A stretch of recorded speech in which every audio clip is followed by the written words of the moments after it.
Yo, so in this tutorial I'm just going to show you how you're going to set up TypeScript with Vue.js.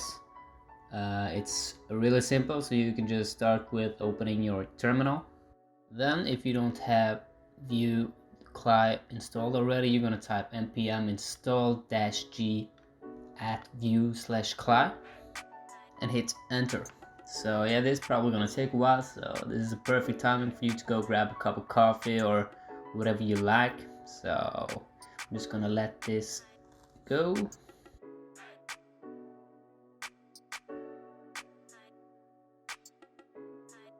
Alright, so when this is done, you're gonna type Vue UI, and this is basically just gonna open a graphical interface of your webpack, and then you can choose whatever path you want to create your new project in. Create a new project here, and then you're going to give your project a name, so type that in.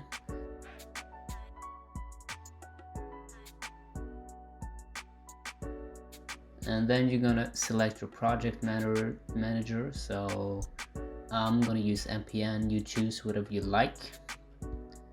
Yeah, I don't want Git for this project, so just click that away and hit next.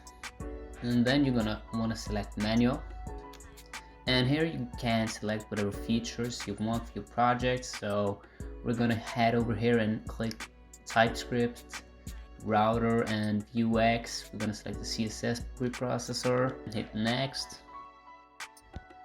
And here you want to be sure to use class style component syntax, so check that off. And then select what type of CSS preprocessor. I'm going to use Node.js, and pick yourself a linter. You choose whatever you like, and yeah, then hit create project.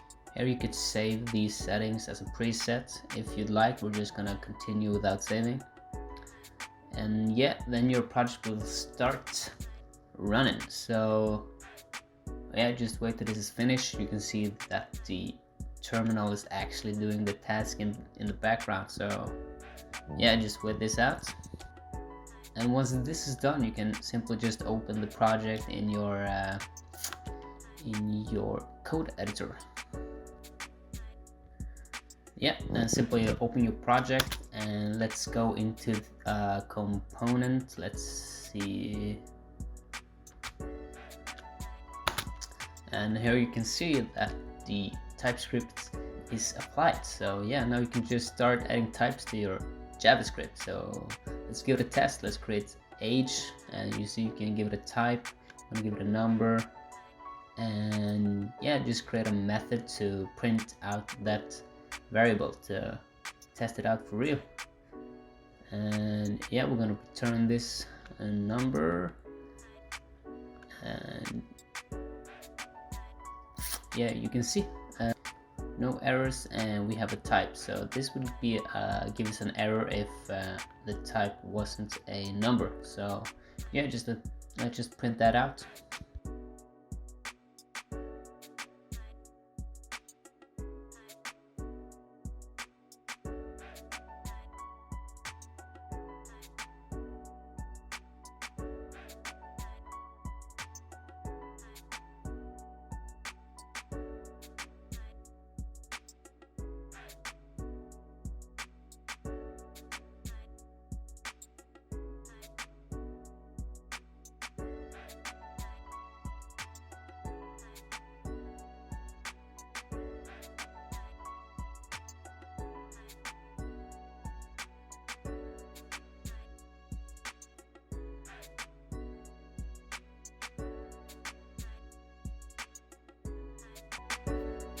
I would like to thank you guys for watching, and if you like this tutorial, remember to subscribe and like it. And also, if you would like to support me on Patreon, that would be awesome. By supporting me, you will get access to a private Discord and live help from me, and a lot more behind the scenes stuff. So thanks, and have a great day.